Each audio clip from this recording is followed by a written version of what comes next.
Salary जी आहे ते AI मध्ये एआयच्या फील्ड मध्ये जास्त आहे का फुल स्टॅक डेव्हलपमेंट जावाच्या फील्ड मध्ये जास्त आहे?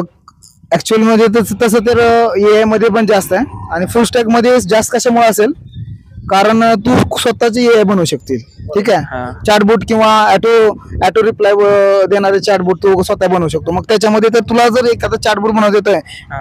ऑब्व्हियसली म्हणजे तुला स्वतःला AI बनवता येते असं समजून जा. म्हणजे त्यामध्ये येणारच ना तुला सॅलरी फुल स्टॅक मध्ये पण ऑल अराउंड त्याच्यापेक्षा जास्त मिळू शकते और इव्हन त्याच्या लेवलला मिळू शकते, पण AI मध्ये थोडीफार जास्त आहे.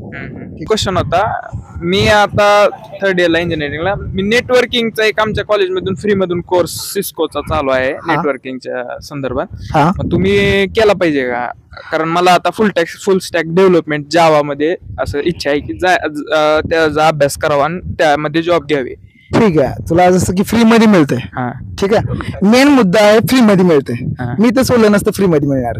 ठीक आहे, नॉलेज वाया जात नाही. दुसरी गोष्ट सांगू का तुला, आणि तुला करिअर करायचं फुल स्टॅक मध्ये, तर फुल स्टॅकच्या बॅकबोन मध्ये ना तोच यूज केला जाणार पुढे चालून.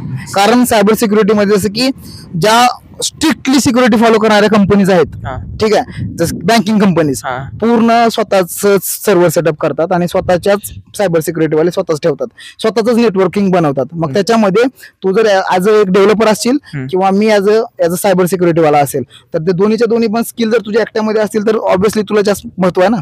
माझ्यापेक्षा जास्त पेमेंट तुला मिळणार आणि प्रायोरिटी पण तुला मिळणार आणि बँकिंग कडून पण अपॉर्च्युनिटी तुला येणार, मला नाही.